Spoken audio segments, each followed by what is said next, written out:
gentlemen, how you doing today? Today's like the first of a series of interviews, like an interview series. It is called, wait for it, See, I Do Be Listening, with Patrick Rico Williams. With me today is Zulynette Morales. She is like a performing poet. She is a heARTist extraordinaire. She is a beast at what she does, powerhouse. And she's making her waves in these streets. She's done a couple shows in the last year. She's like if you look around, it's beautiful. You can see like some of her pieces behind her. She's a facilitator. She does work with children. Positive work. Sorry. She works. No, she's a facilitator. That was good. That was a really good disclaimer. It was needed. Yeah, I feel like I had to. Like Crazy world. It felt like there was something there, and I had to like clean that up. I got you. But yeah, like everything you pretty much see here is hers. Like you're available. What's your Instagram information again? My Instagram is, my name is spelled Zulynnette. So on Instagram, it's all of that and the number 34. Mm-hmm. Same name on Twitter, and I have a like page on Facebook that you can follow because your friend request might not be approved. Sorry. It'd be like that sometimes. It do. So I have a series of questions, but I just wanted to say thanks for being here. You can speak a little bit about yourself too if you wanted to. Thanks for having me in my own house. Hey.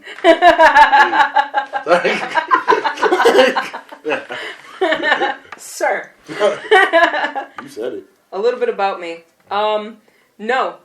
Because, just like my friend Patrick Williams, I'm just really bad at bios. So, I'm Zulynette again.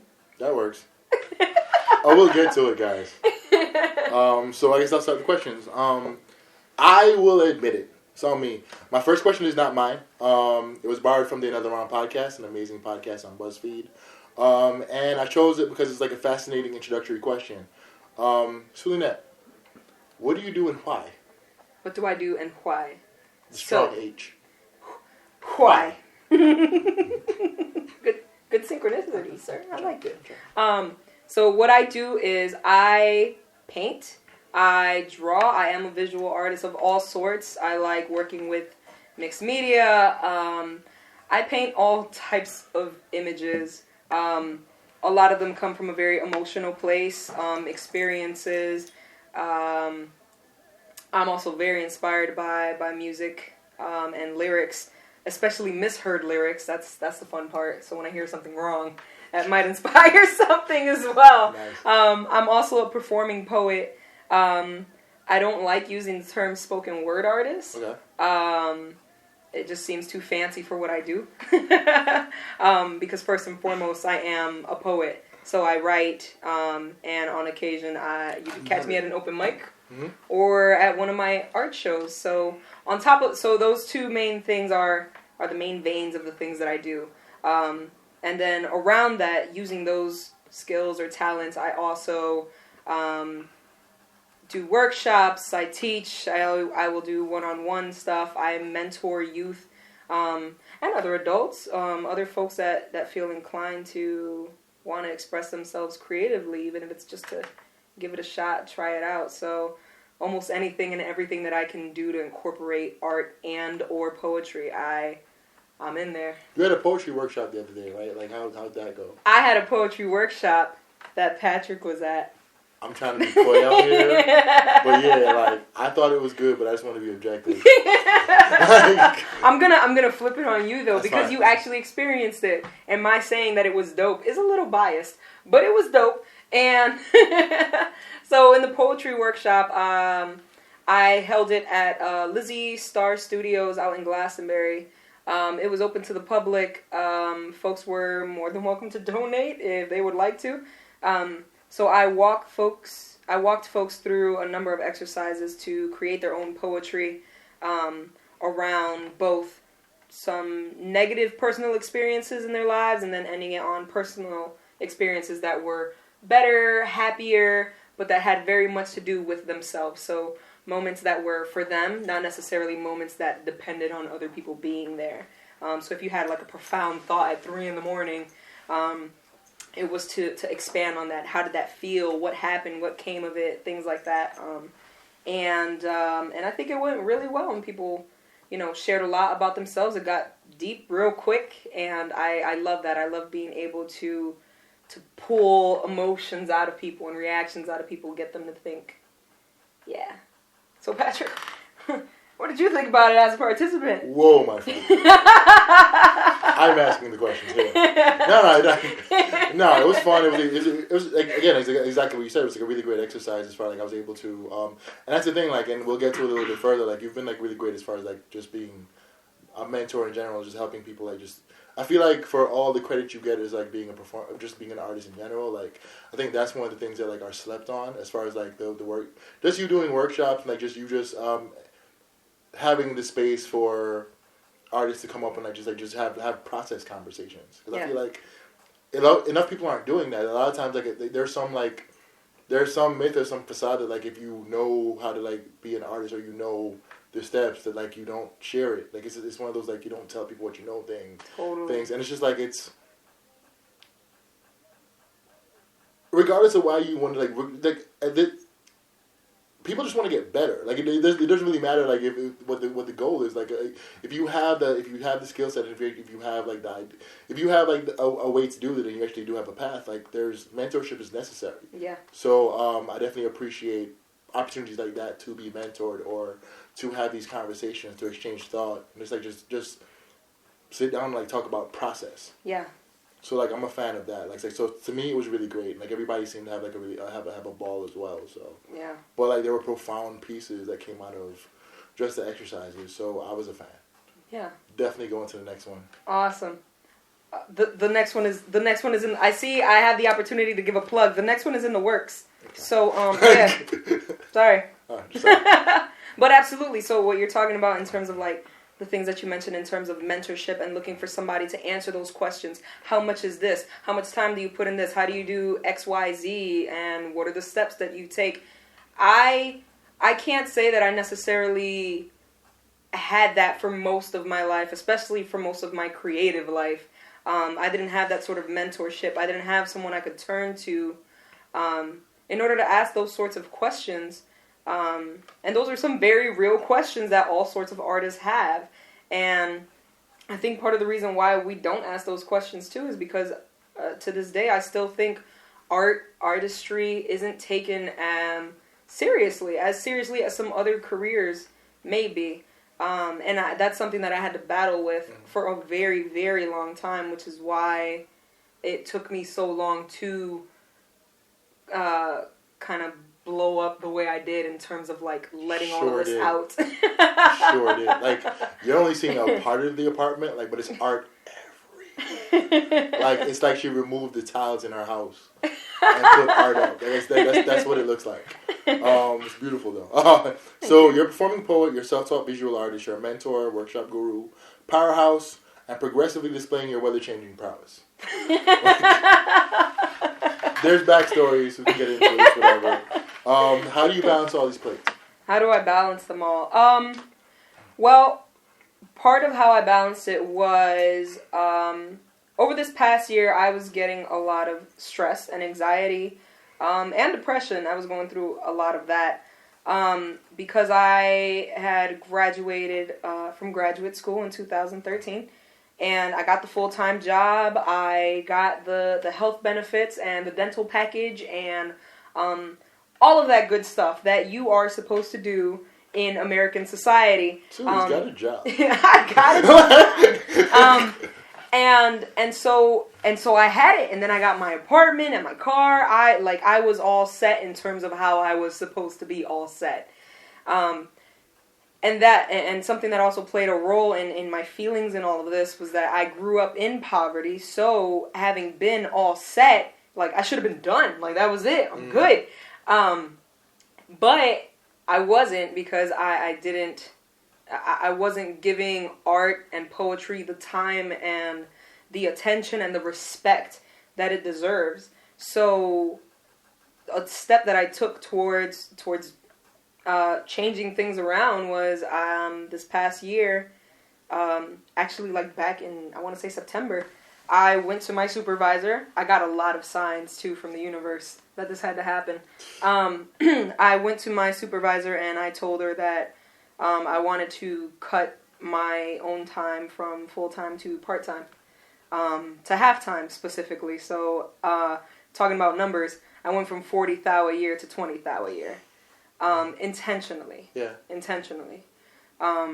And that sounds crazy to some people, and again, sometimes it still sounds crazy to me, having come from where I come from. But I've never been happier. I've never been happier because now I have that time to balance all of those things out. So my days are, I work Monday, Wednesday, full days at work, and then a half day on Friday. Tuesday and Thursdays are art days, which means I don't care if you kind of like want to hang out and do something frivolous. Like, I've got painting to do. Mm-hmm. I've got poetry to write. I've got, exactly. Yeah. There's some like quote or something like that I see on the internet. It's not like an official quote, but it's like, how do you go to work for somebody else for 8 hours a day and then not come home and do something for yourself or do something for your craft, do something for your art? And that's for anything. It's not, this isn't just specific to, you know, art and poetry. It's to whatever it is that you're actually passionate about. So the way that I balanced that out was I became very intentional about the time and the attention that I was giving to my craft, and it has never failed me in terms of the payout that it gives me, because it's always been something positive for me. I have always looked for ways to express myself and to let out whatever it is that's inside of me. So that had to happen. All right. So again, like all the different places you balance. How do they feed you? Like, I mean, how do they feed your soul? I don't mean like not from like a quantitative measure, but again, like you paint, you do performance poetry, you actually perform, you actually create pieces yourself. So like again, do they satisfy a separate need? Are they all going to the same place? Like, how are you nourished through your art? I would say visual art does something for me more so emotionally. Sometimes it's something that's very reactive for me. So if I'm going through a really hard time, I can paint it out. And that is a form of therapy for me. Whereas poetry is more for when I need to analyze something. So if I need to analyze my own emotions, if I need to analyze something I've been through or something that is happening in the community or something like that, that's a release for me. And that's something that's very important. I'm very critical about the things that happen within me and around me. So both of those kind of give me, it kind of provides a balance for me. So what's happening outside and inside, and I get to express, give my opinions, give my thoughts, yell about it, cry about it, whatever the case may be, even though I'm still a thug. No, some of my favorite pieces are like the pieces where you actually like you take different elements and put them together. So again, you have, I'm looking around for it, but it's fine. No, but you do have pieces that actually like that actually have both. So you actually have like you have visual art, but you also have like poetry written. There's the open, that one that I don't know if you can like get into, but it's fine. I can pull it down if you want. No. I think he's gonna make magic. So there's that one. But again, like it's a combination of both, and I think like it's a really like some of the more powerful pieces, like they're all powerful obviously, but some of the most powerful ones are the ones where you find ways for like both elements of the art to be a part of it. Yeah. So like I'm a fan in general, but again, those are the ones that like they tug at you, because again it's the ones that like you notice, like you see all the you see everything expressed emotionally through on the canvas, but again, you actually do see the backstory, and you see like it gives you like a new sense of context. Yeah, it kind of gives like an insight to the thought that was behind it. Yeah. And for a while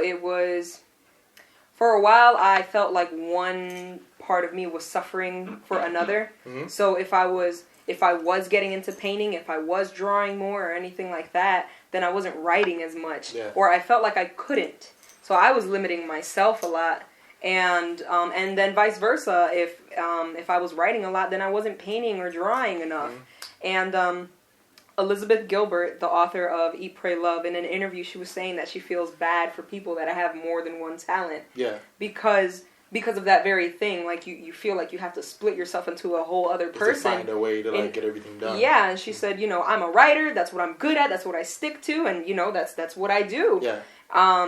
And I hear her concern, but I don't agree with it. And I don't agree with having to choose one over the other. So incorporating poetry into the art, or creating art based off of the poetry is something that makes sense to me, that feels natural to me, and that is something that I'm definitely going to be doing a whole lot more of. Because the thought's already there, and the good thing is that the thought's already, like, by the time it makes the poem, like, it's hashed out, so you have more to have an emotional experience, have an emotional, like, reaction to. Right. When did you start? Was it sequential, or what were you doing first? Were you doing, like, the writing first, or? What I was doing first was probably drawing. Yeah. I would say I started my official drawing career in the 4th grade. Well, my painting career in the 4th grade.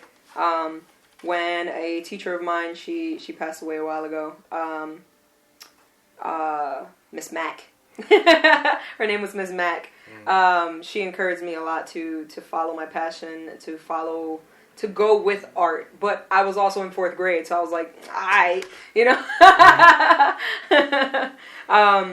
But since then, I was drawing a lot, but nothing, again, not giving it as much time and effort, because I got the same narrative that I'm sure every other artist got, which was that, again, that art isn't a real career, you won't make money off of it, the whole starving artist thing, the whole tortured artist thing, like, that's not something that is sustainable. It's not something that's going to feed you, like, literally feed you.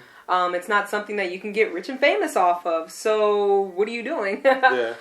So although I knew it was something that I was good at, and although I knew it was something that I was passionate about, it wasn't something that I always necessarily saw as my path.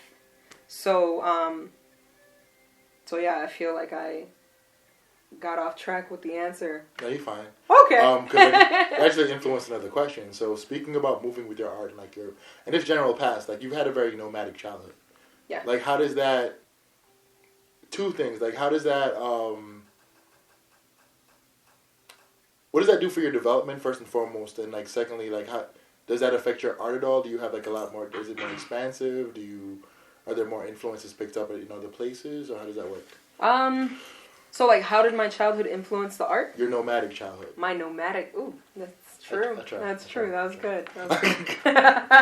My nomadic childhood.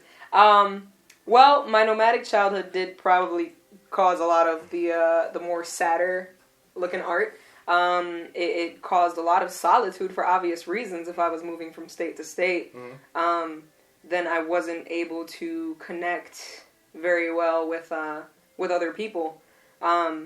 And there was no real, and I still feel like this, there's no real witnesses to my life prior to, like, my adulthood, once I was actually settled and making deeper connections with people. Not that it's anybody's responsibility to be, but that in a sense kind of fuels me even more to tell my story and to tell my narrative, because literally nobody else knows it. And I don't have that friend that I've known from down the block for, like, forever. Which block? Exactly. There were so many blocks. So many blocks. So that influenced some of the more sad pieces that I have. It also influenced I don't want to keep using the word sad, but art. Morose. Well, I will say this, like, it also helped me to connect with other people, the artwork. And it helped to basically keep me company. My art is my friend. Utilitarian. I see that. You've always been motivated, like, always. Like, you've always been driven. And I was a fan, and I think I said this before, I was a fan, like, before we met. Like, again, we would go to tapas, and I would see you, like, kill it. And I'd be like, all right, cool. And I didn't say anything because like I'm stupid. Like he's not stupid. Like, but yeah, like if it wasn't for like a chance, like if it wasn't for like somebody's birthday, like meeting you there, like it was like it's been amazing to see your ride again. One, before we were friends, and two, like just see the ride since then. Like again, it's just like for some reason, like you've always been pushing, you've always done this, right? But last year was different. Like last year, again, I know you mentioned about the job thing and like cutting down the hours, but it was like you just see you. It was like a Rain Man mode. Like you just see you were locked in. You were locked in. Like it just seemed like you were on a mission. Oh. You just called her Rain Man? Whoa, no. He said I was in Rain Man mode. See? I be listening. See? I be listening. Thank you. I was gonna do that. But it seemed that you seemed to approach everything as like it was like you were putting out public service announcements. Again, like everything kind of had like a meaning behind it for the most part, and it just seemed like you had a message that had to get out. Like what changed? Like what you hosted 2 shows. You again the book came out in like 2014, right? The book came out in like 2012. The book is old. But it's still a good book. Such a good book. Yes, you should copy it. Holler. A new one's on the way, right? A new one is on the way. It's in the works, yes. Like, it's just as fresh to me as it was. No, that's good. Keep going. Oh yeah, but seriously, what changed? The biggest change was that I got tired of my own bullshit. I knew that this was something that I loved. I knew it was something that I was good at, but I kept it kind of selfishly to myself. Partly because, again, of all the fears that I stated before. Partly because I was scared that people wouldn't like it, that they wouldn't connect to it, that I wouldn't be taken seriously. And partly because I was scared to succeed. I was scared that I would make it through art and poetry, and that all of this educating and degrees and stuff like that would just like be gone with the wind, and that it was like almost pointless, you know. So that changed. So I got tired of my own bullshit. I got tired of being scared. Honestly, like. The one thing to me that's scarier than being an artist is not being an artist. Mm. Like, if I didn't have art and poetry, my life would be meaningless to me. There would be no point to my life if I didn't have art and poetry. Okay. So if I didn't have a way to create or anything like that, it's just, I have no reason to be here. Okay. Point blank. So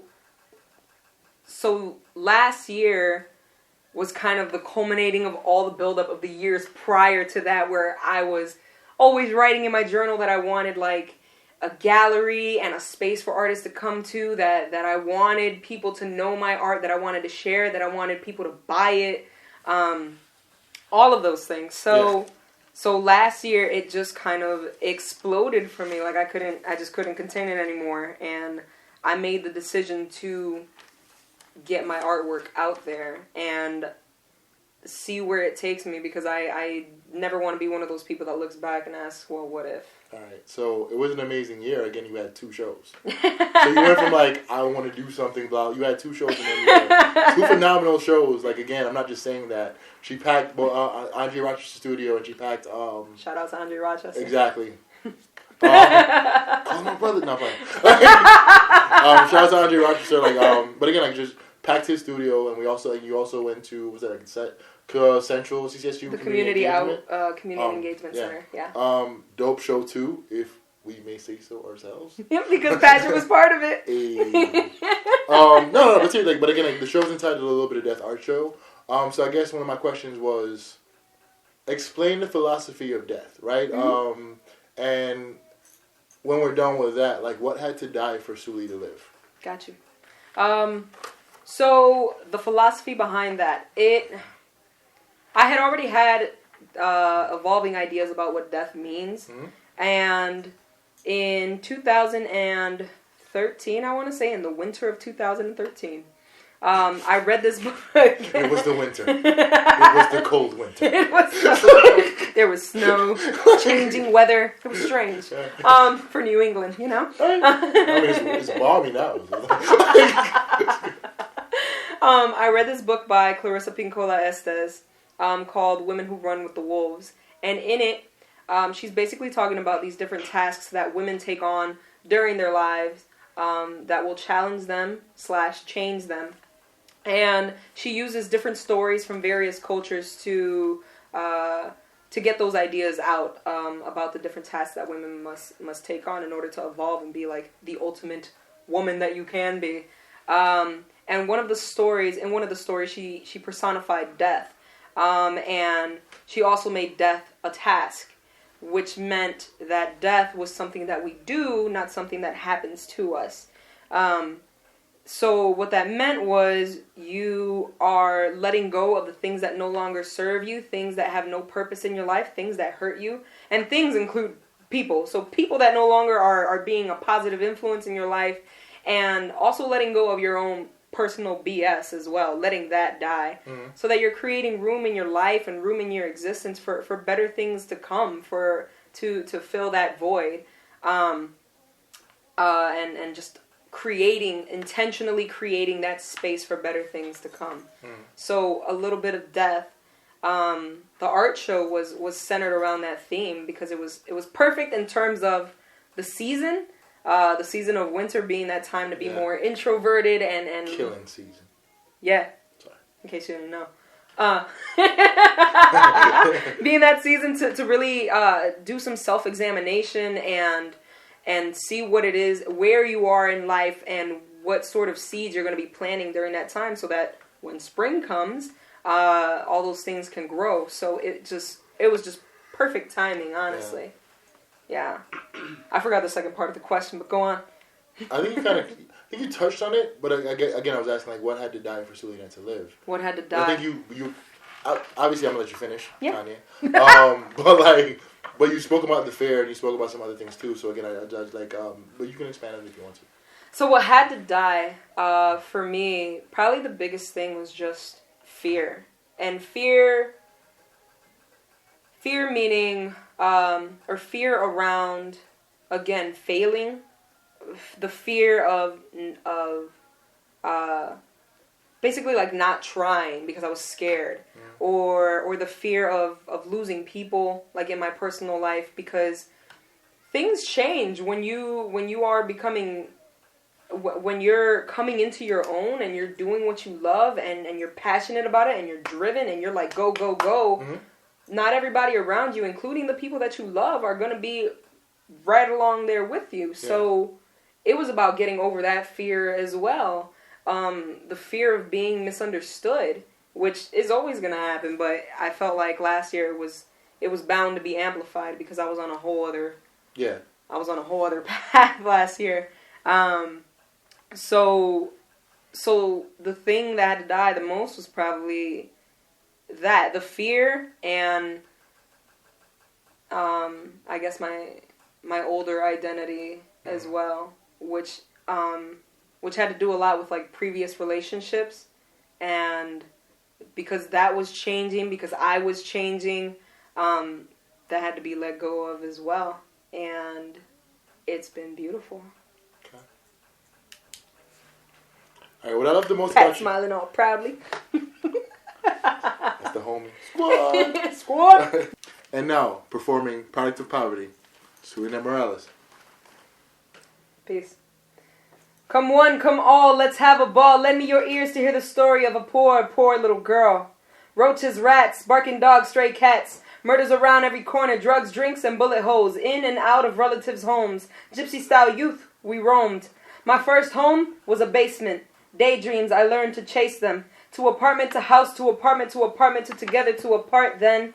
Welfare departments. Mom holding down a minimum wage while receiving benefits from the state, in lines, in seats, for hours, to never look at me, hardly look at mommy, with pity down their nose as though something was owed to them for the crumbs that they served, for the rules they imposed, for the assumptions that they made about my family, my race. Don't let this light-skinned face fool you. I am a product of poverty. Do you know what it's like to live from food stamp to food stamp? Housing 2 cramped, sharing a 1-bedroom apartment with 6 people, having things you supposedly own get repoed. You own nothing. And you know the victim always gets blamed, kid, because once you're behind in payments, pawn shops to borrow, damn, can I buy back my own things tomorrow? What does nothing plus nothing equal? Pain is an expectancy and you prepare for the sequel. Hand-me-downs that didn't fit, living next to a strip club, lice and ticks, polluted air blowing in through windows leading to asthma attacks, drive for school beginning to dwindle, in grade levels they tried to send me back because they couldn't pronounce Zulynette. Not Juliet or Zulynette, not Juliet or Zulynette, God. Damn it, I am a product of poverty. Born in Chi City, roaming to Brooklyn to Massachusetts, the hard hit in the Florida to CT, all the way to the badlands of Philly. From peer pressure to stereotypes, hunger, self-hate, and thoughts of suicide. Even with all of this weight, state of mind was too great to let them wipe me off their slate. They're gonna eat it all off my plate. It's now the time, no time to hide. My scars, my past, I wear with pride. Because the ways of my yesterday made me who I am today. No drinks, no smokes, I keep it clean. No kids, what I bred was a master's degree. Interning, working, ripping mics and stereotypes, role modeling for my nephews and niece, schooling any fool that needs to learn the rules and reality of my kind, our kind, for we can do anything. So feast your eyes on the best sort of surprise. I am a product of poverty. Peace. Preach. Amazing, obviously. Thank you. By the way, that is the book. Revolving Ruminations from a Revolutionary Mind. You forget? I mean, like 2013, right? This has been out for a while, man. Like, new one on the way, so look out for that, definitely. Yes, for sure. All right, so back to the questions. Yay. 8. What is your stance on coffee? Coffee's like blood. You need it. Dracula. I am an avid fan of coffee. I love coffee. My morning is not complete without coffee. Mm-hmm. And in all seriousness, coffee is part of my morning ritual. Mm-hmm. So, and I think it's important to have something like that, especially in the morning when you're starting off your day. Something that lets your body and your mind know, like, I'm getting focused, I'm getting up, I'm getting ready, and setting your intentions for the day. And coffee happens to be part of that for me. And culturally speaking, Latinos just love coffee, bruh. Like there's no time of day that is dedicated to coffee. It is an all day thing. Like, are you done with dinner? Would you like some coffee? Like, did you finish fixing the car outside? Would you like some coffee? The plumber is fixing our toilet. Ask them if they want some coffee. There's no it's a thing to connect with another person over. And it's delicious. It is delicious. But most importantly, above all, the reason why I drink coffee is it's just part of my morning ritual, in all honesty. So it could have been tea, but I've been raised on coffee, and I like it. That question may have seemed arbitrary. Mm-hmm. But Folgers, cut the check. Bustelo. And Pilon. Right. Don't get me twisted. What do you wish people knew about you and your art? Separate questions. What do I wish people knew about me and my art? I guess what I wish they knew about me is probably how much work goes into this.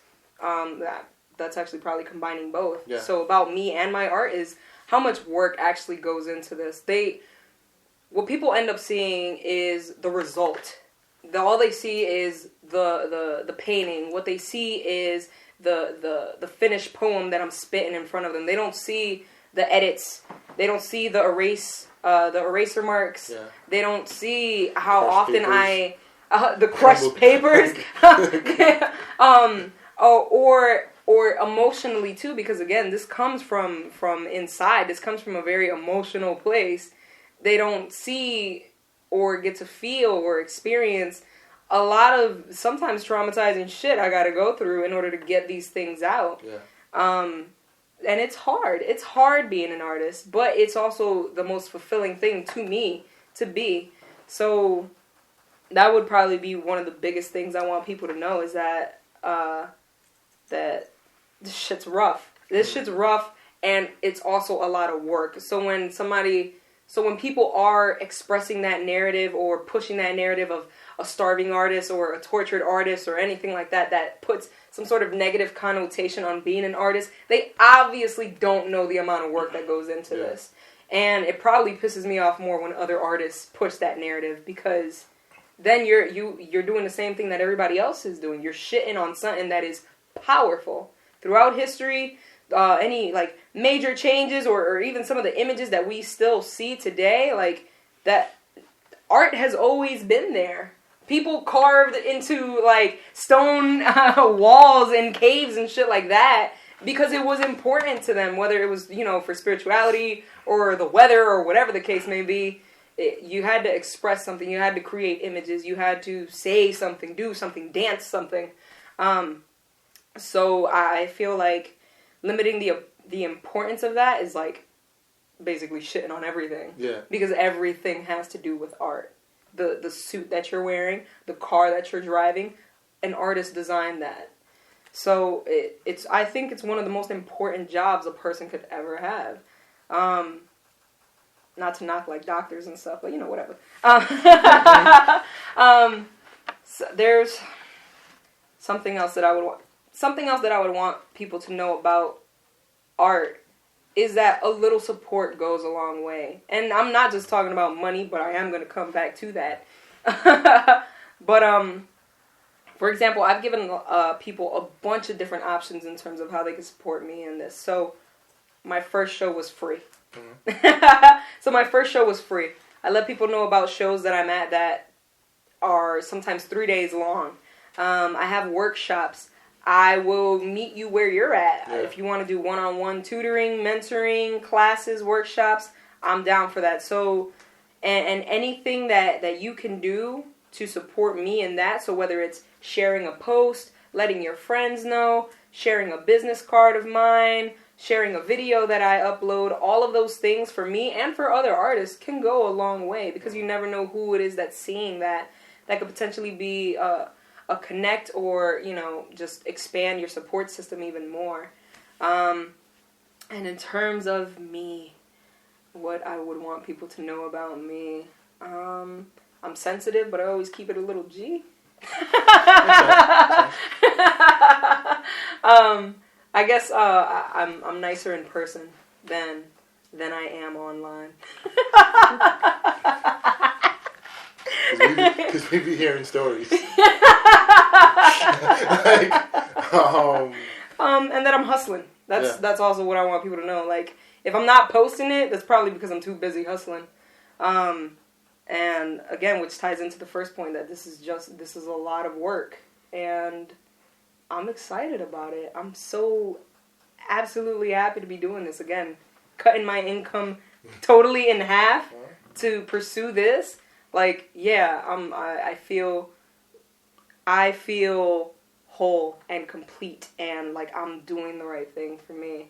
And I feel like that in turn inspires people around me to do the same, to do what is right for you, whatever it may be. It doesn't have to be art, and that's important to me, having, younger relatives and working with youth. It is important for me to not just say that narrative that every kid gets. You can be whatever you want. Yeah. It's me showing them I'm being what I want, so you can too. Okay. It's showing them. It's early. It's like January. It is. When? What are we looking for in like 2016? Man. So many things. So like always at the top of my list is world domination. Nice. Always. Nice. Always. That's never changing, going anywhere. You're like a squire, bishop, song. Yeah.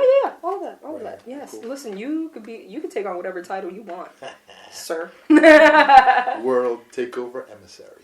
I like it. We're gonna make business cards. For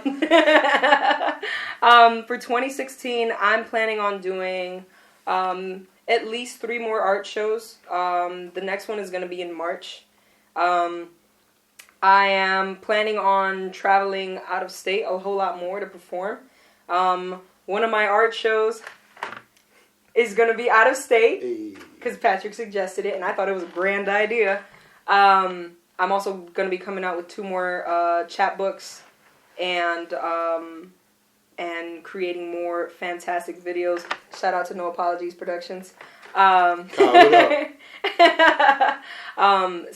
all of those things, and again, and finally building the website. That would be awesome because Facebook just can't keep up with me anymore at this point.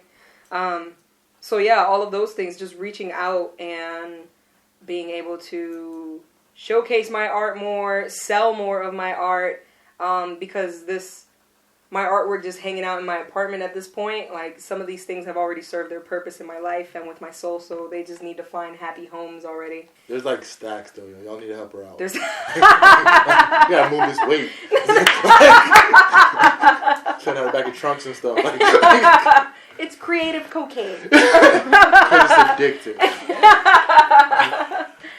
So yeah, 2016. There's just a lot of big things in store, and already a lot of big things happening. So I'm excited about all of them, honestly. So being able to connect with more people, touch other people's lives, inspire more folks, and be inspired in return, and just keep building, honestly. Just keep building and dominating in what I'm doing. Okay. You carry a picture of your 11-year-old self in your wallet. The self that was shy. I apologize, because sometimes I don't be writing like I want to be writing. See, I be listening, but I don't be writing. You carry a picture of your 11-year-old self in your wallet. The self that was shy, suicidal, wanted to disappear, the one seeking an out. Yeah. What does she think about Zulynette today? She would probably be blown away by the Zulynette that is here now. She would be very proud. She'd also probably be very scared of the Zulynette that's here now, because I'm a whole lot more intense now than I was when I was 11. I think she would just be happy, because I'm also like 27, so a lot of stuff happened since I was 11 years old. But I think she would be, she'd feel safe, and like, she would know that everything was going to be alright. Because I'd show her that everything was going to be alright. Because now everything's beautiful. So. Alright, so we're closing out the show. Like, any last thoughts? Support your local artists, goddammit. Like, what the fuck, bruh? Like, I see what y'all be spending money on. You post it on Facebook all the damn time. Can you not? Can you not? Are you serious? No. But, in all seriousness, stop being a little bitch. No, I'm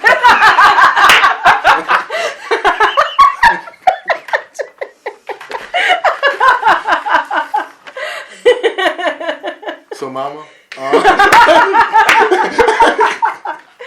No, but, alright. Closing thoughts. Basically, to the folks that so far have been supportive of me on this journey. So my closest folks, Jasmine the bestie, who's here in the background. Say hi, Jasmine. Hi. To Patrick, of course, who's also the closest. Squad. Hi, Frank. To Kyle Leonard of No Apologies Productions. I believe his name is Token. AKA Token. Monica, who's just chilling in the room. That's her giggling. She's doing like the behind the scenes footage. Yeah. We'll compile it together at some point. Once we figure out how we're gonna package the whole like series and stuff. But yeah, we're gonna be doing a couple of these. Oh yeah. Thank you very much for being like the first interviewee. That's dope. Again, I'm a fan. I'm here. Always got support. All the love, good stuff. Shout out to No Apology Sports. Rico Vision, we out. Bye. It's true. It's true. That's one of the more frustrating things for me as an artist, like in all seriousness, is that you say you like it, you say you want it, but then you won't invest in and it's not just about me either. It's about other artists and other people that are trying, that you can actually sit down and have a conversation with, not some motherfucker that is like making millions Who's and actually getting the billions money? off of Right. that's making like millions and billions off of you, but somebody that you can never actually talk to, connect with, or anything like that. It's this like far off entity that you rather give your money to because you think it gives you some sort of status, as opposed to investing in people that are day to day grinding as hard, if not harder than you. No, I saw something like it was like one of the other like internet memes or whatever. It was like when you buy from a small business owner, like if you like you're not like helping someone get oil for their jet, like you're helping someone pay for food for the family, right? So like that. So again, I think that's the narrative that needs to be told a lot more because again, I know people out here like grinding, and it's like it's not. People say a lot of things about Connecticut in general, like, oh, there's nothing happening there, blah, blah, blah. That's bullshit. Like, people are out here putting in work. Yeah. Like, I try, like, so again, like, and I use, because again, like, I know I got some people on my page or whatever, so like, I try to, like, put things out when I see it. But, like, people put out here putting, like, some real work. And it's just, like, the narrative that, like, things aren't happening here is bullshit. You're just not supporting it. Yeah. That's all it is. Like, we would know, like, even if you didn't buy something, like, promote it so somebody else can buy some shit. Yes, exactly. Exactly. Mm-hmm. All of those things go a long way, and like even it's stupid, but like even liking something, in all honesty, because the algorithm of Facebook because somebody sees what you liked. Yeah, somebody will see what you like, but if something gets enough likes too, because the Facebook default post is you see what's like the more popular post. It doesn't go like chronologically. So even if something's getting liked, it's dumb. But if something gets liked enough, then that's what's going to pop up at the top of your feed. So then more people are seeing it, more people are liking it, more people are paying attention to it. And that goes a long way. So if you're not even doing that, and that's for free. Like where is the help and support which you speak of? Exactly. Exactly. And it's like you want that support too in order to be able to support other people. You're good. It's like background shit. Like you can only give from like a full cup. You know what I mean? Yeah. So if you're not getting that support or anything like that, that's yet like another. I don't want to say like another dream dying, but it's hard to be there for other artists. Yeah, another dream deferred. It's hard to be there for other artists and support them in a certain way. If you don't get to say that. You don't get to say that. Aww. Y'all don't say that. Take backsies. No. Take backsies. No. Take backsies. No apologies, bitch. Take backsies. Whoa. I know. But that shit struck me. I know. Whoa. I know. Like, I am aware. Oh, okay. I am fully aware. But something happened. I got you.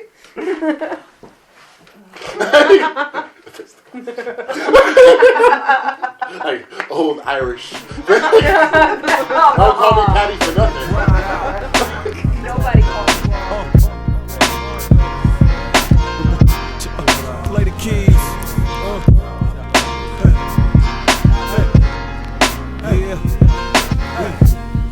Hey. Shit.